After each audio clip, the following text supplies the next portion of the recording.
My name's Ed Piskor. I'm Jim Rugg. On the channel, one of the fun things that we often do is we dig in the crates, we dig in the bins, and we pull out some of the earliest works of the cartoonists that we like.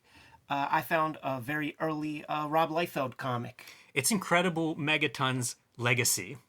And it's even weird because when I was a kid reading this stuff, I would get confused between Megaton and Megaton Man. Absolutely. So even add to it. But seriously, like Eric Larson Savage Dragon is what I think of when I think of Megaton.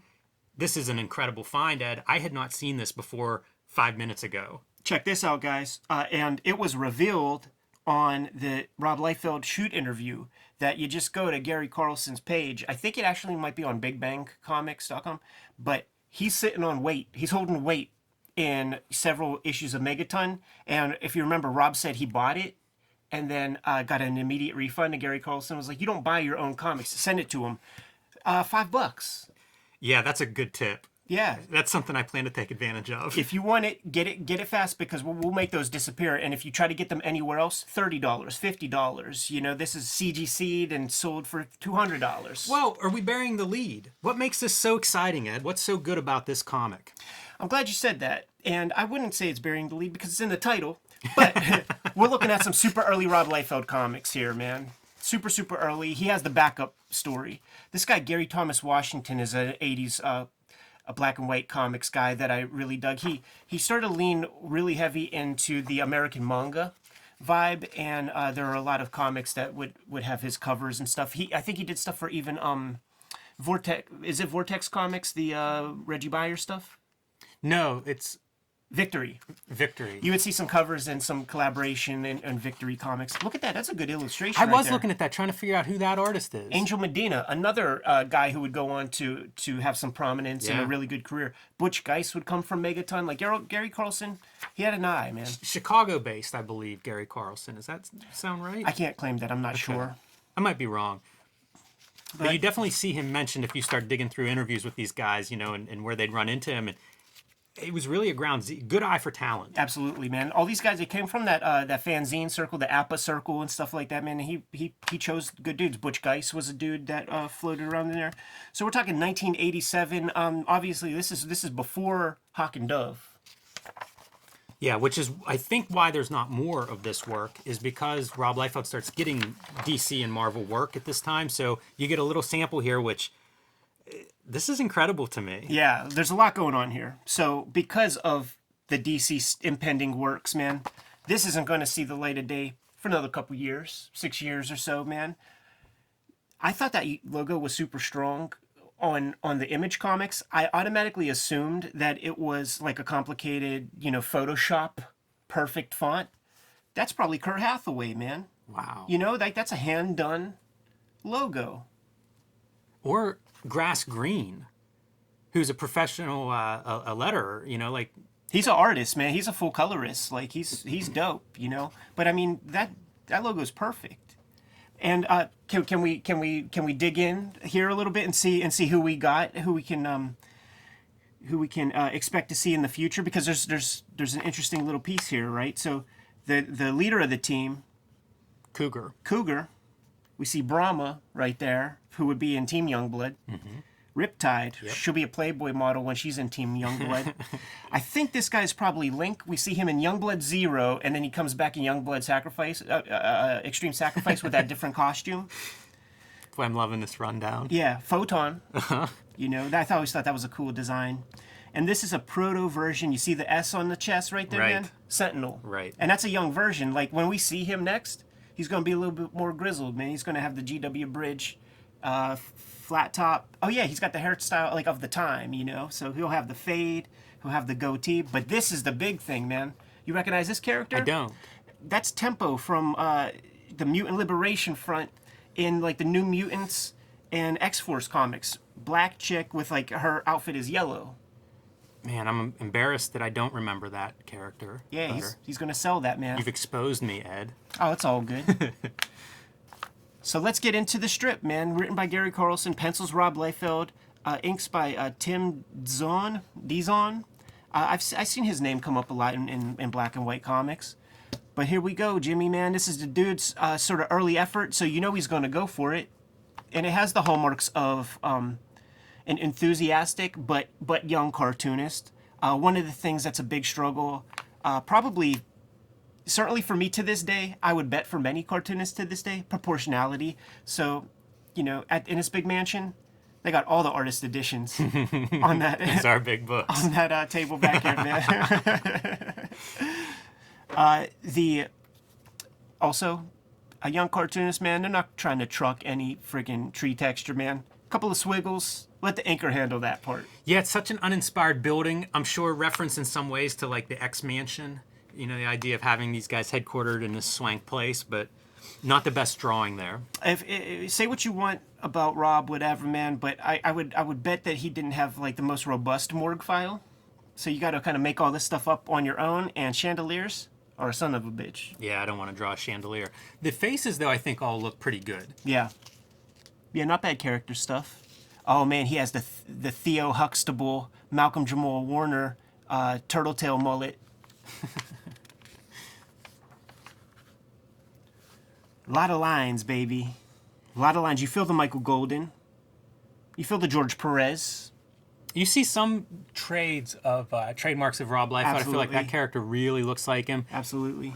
Yeah, this is fascinating. You got to get through the Tim Dizon inks to kind of get to it. Big hair, that big 80s kind of hair for Riptide. Yeah. Not bad figure work. He's not pushing it so far.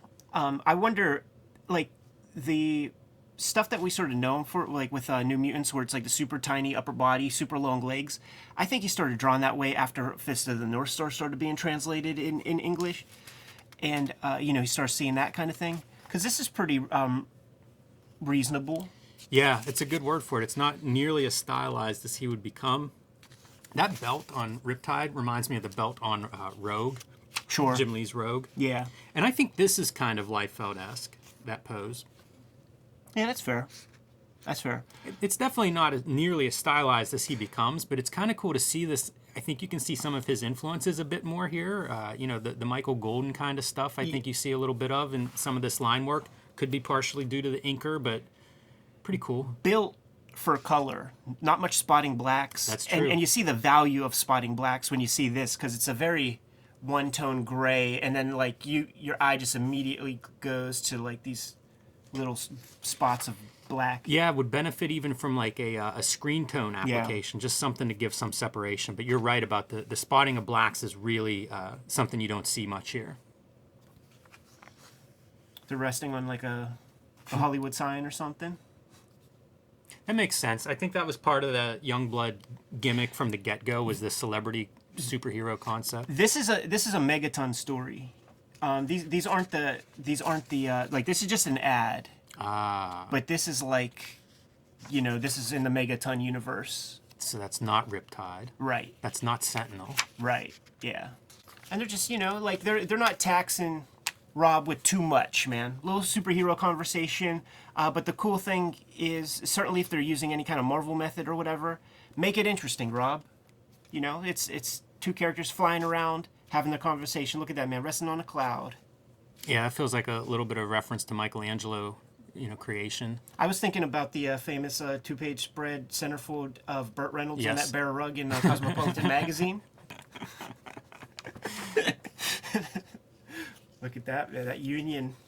Yeah, it's an example of spotting blacks. It's where your eye goes on that spread. And look at that, man, the Lokes fell.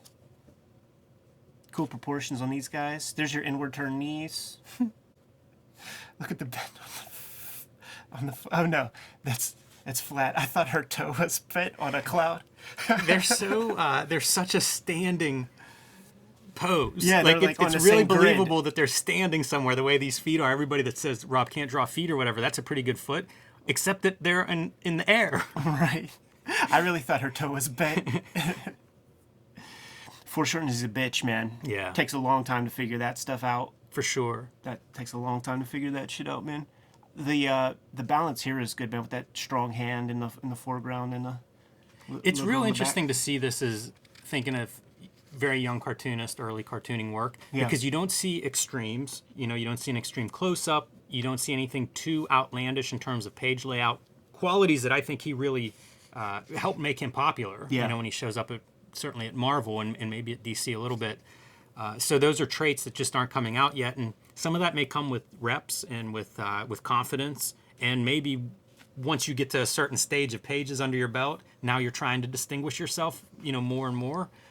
Early, first job, you're just trying to deliver this thing. Yeah, yeah, and like they say in those Stan Lee videos about making comics, like you want to be as bulletproof as you can to get the job. I'm so crushed that it's not Youngblood. That's fair. Because it could almost be, right? I mean, it could almost be Sentinel and Riptide. Yeah, for sure. What a pleasure to just not have to draw backgrounds, right? You might have to draw a bird or two. The backgrounds are very organic. Just some shrub, some just grass texture. He'll keep that in the future, and then like it's just clouds. It's all clouds. Yeah, weird. That's a neat artifact. I had no idea that existed. Yeah, make sure you go get it, man. Before like the kayfabe effect is real with us too, and we're like insider traders, man. So you get dibs first before the rest of the audience, Jimmy. That's hilarious. Well, hopefully it moves some couple extra units for Gary Carlson. Agreed, man. We'll put a link in the description so that people can scoop that up because I'm not exactly sure because there are a few confusing sites, and one of them has it, and one of them doesn't. Get out here, Jim. That's it for me. Kayfabers, like, follow, subscribe to the YouTube channel, hit the bell. We'll notify you when new vids are available. What you got in stores, Jimmy? Street Angel, Deadliest Girl Alive, The Plain Janes, and Octobrion in 1976. Patreon.com/Ed Piscor is where I'm serializing Red Room for $3 a month. The Ed Piscor Studio Edition and the X-Men Grand Design Omnibus are my 2020 efforts, and they are going quick, so get them while they're hot. You can subscribe to the Cartoonist Kayfabe e-newsletter at the links below this video to keep up with everything we're doing. You can find Cartoonist Kayfabe t-shirts and merchandise at the links below this video. Give them one more set of marching orders, Jimmy, and we'll be on our way. Read more comics.